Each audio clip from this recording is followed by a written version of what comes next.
अगर मैं आपसे ये कहूँ कि देश की कुछ चुनिंदा कंपनियां ही देश के कॉरपोरेट के मुनाफे का 70 से 80% लाभ कमाती हैं, तो आपका इस पर क्या असर पड़ेगा? देश में ऐसा ही हो रहा है। कुछ दशकों में दुनिया भर में उद्योग लोगों के हाथों में सिमटता हुआ नजर आ रहा है। अमेरिका में 25% कॉरपोरेट पर 20% कंपनियों का कब्जा है। यदि आप सोचते हैं कि उभरते अमेरिका पूंजीवादियों के लिए अच्छी खबर है, तो भारतीय पूंजीवादियों पर भी नजर डालिए। मार्सेल्स इन्वेस्टमेंट मैनेजर्स मुंबई की एक स्टडी के अनुसार पिछले साल कुछ कंपनियों के हिस्से देश के लगभग 70% कॉरपोरेट की आमदनी रही थी।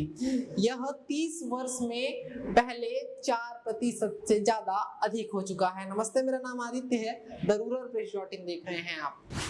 पेंट एडहेसिव से लेकर बिस्किट, बेबी फूड जैसी कई प्राइवेट कारोबार करने वाली कंपनियां 80% से ज्यादा मुनाफा कमाती हैं। अच्छा कारोबार करने वाली कुछ कंपनियों का मैनेजमेंट भी सक्षम होता है। कुछ कंपनियां सत्ता और नौकरशाही के आसपास सक्रिय रहती हैं, वहीं कई सरकारी कंपनियां सरकार के भरोसे पर ही चल रही हैं। मार्सेल्स की इस स्टडी ने भारत की 20 सर्वोच्चतम कंपनियों को 3 समूहों में बांटा है। अब पहले ग्रुप के बारे में आपको बताता हूं। इसमें पूंजी और डेटा का प्रभावशाली मैनेजमेंट करने वाली, अच्छे से संचालित होने वाली कंपनियों को शामिल किया गया है। इसमें टेक्नोलॉजी, टॉक से इन्वेस्टमेंट्स और इंफोसिस जैसी कंपनियों को शामिल किया गया है। फाइनेंस में एचडीएफसी बैंक्स और कंज्यूमर में निर्माता आईटीसी भी इसमें शामिल है। इनकी पूंजी लगातार कम है। उदाहरण के लिए एचडीएफसी भारत सरकार से सस्ती दर पर अपने लिए फंड जुटा सकती है।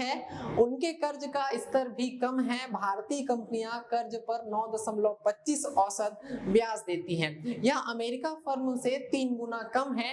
अब बात करें आईटीसी और आईटी की कंपनियों की, तो उन पर भी कर्ज काफी कम है। अब बात करते हैं दूसरे ग्रुप के बारे में। इस ग्रुप की कंपनियां कुछ कारणों से अधिक आकर्षक नहीं लगती हैं। वे नेहरूवादी समाजवाद के सरकार के नियंत्रण के अवशेषों की झलक भी इनमें दिखाई देती है। इन्हें सरकारी बैंकों से सस्ता ऋण आसानी से मिल जाता है। वे मजे से चलने वाली एकाधिकार कंपनियां हैं, जैसे कि कोल इंडिया। सरकार ने हाल ही में कोविड-19 से निपटने की प्रक्रिया में कंपनियों का एकाधिकार तोड़ा है। यह ग्रुप धीरे धीरे सिकुड़ सा रहा है। मार्सेल्स की रिपोर्ट के अनुसार 20 टॉप कंपनियों में सरकार का नियंत्रण 7 पर है। ये 2007 में केवल 3 पर था। अब बात करते हैं तीसरे ग्रुप के बारे में। इस समूह में दोनों ग्रुप की कंपनियों का मिश्रण देखने को मिलता है। इनका मुनाफा भी काफी मामूली है, लेकिन ये भारत की पेचीदा नौकरशाही, उसमें सत्ता के गलियारों के आसपास घूमती हुई नजर आती हैं। ये भारी उद्योग के सेक्टर में काम करती हैं, जैसे कि इंजीनियरिंग ग्रुप में लार्सन एंड टूब्रो और लंदन से स्टेट वेदांता रिसोर्सेज की सहायक कंपनियां हिंदुस्तान में काम करती हैं। एक प्रामाणिक उदाहरण के अनुसार रिलायंस इंडस्ट्री भी इसमें शामिल है। पिछले साल 39,000 करोड़ का मुनाफा कमाने वाली ये कुछ चुनिंदा कंपनियों में से एक है। उनके खाते में देश के कॉर्पोरेट जगत की आय का 13% हिस्सा रिजर्व है, या फिर कहें कि उनके हिस्से में है। भारतीय रिजर्व बैंक के पूर्व गवर्नर रघुराम राजन ने चेतावनी दी कि पूंजीवाद का लाभ आम लोगों को मिलना अब धीरे धीरे बंद हो रहा है। इस कारण देश खतरे में भी जा सकता है। उनका कहना है कि सरकार देश की अर्थव्यवस्था के बारे में विचार करते वक्त समाज में व्याप्त असमानताओं की अनदेखी नहीं कर सकती है। रघुराम राजन भारतीय रिजर्व बैंक के गवर्नर और अंतरराष्ट्रीय मुद्रा कोष के प्रमुख अर्थशास्त्री भी रह चुके हैं। रघुराम राजन का कहना है कि मेरा मानना है कि पूंजीवाद खतरे में है, क्योंकि आम लोगों को इसका लाभ नहीं मिल रहा है। जब कभी भी ऐसा हुआ है देश में, तब विद्रोह की घंटी जरूर बजी है। अब रघुराम राजन की भाषा में समझते हैं कि इस असंतुलन को संतुलित कैसे किया जा सकता है। उनका कहना है कि पूंजीवाद लड़खड़ा रहा है, क्योंकि सरकार सभी को समान मौके देने में नाकामयाब रही है।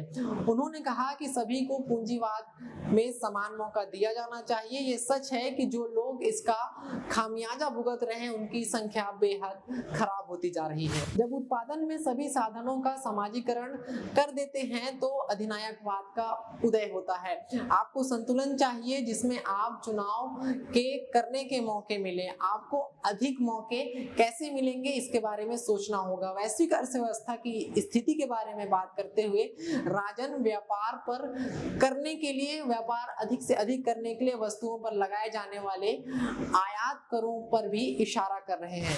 वो कहते हैं कि अगर आप दूसरे व्यापार पर प्रतिबंध लगाएंगे तो आपकी वस्तुओं पर भी प्रतिबंध जरूर लगाया जाएगा। सवाल ये है कि आप सीमा के पार अपने व्यापार को कैसे चालू रखते हैं और अपनी वस्तुओं को वहां कैसे पहुंचाते हैं। तो ये व्यवस्था के बारे में हमने थोड़ी सी चर्चा करने की कोशिश की है। अगर आपको यह वीडियो पसंद आया है तो हमारे YouTube चैनल को सब्सक्राइब करें, बेल आइकन को दबाएं ताकि आने वाले वीडियोस की नोटिफिकेशन मिलती रहे। अगर आप हमारा वीडियो हमारे फेसबुक पेज पर देख रहे हैं तो हमारे पेज को भी लाइक कर दें। शुक्रिया।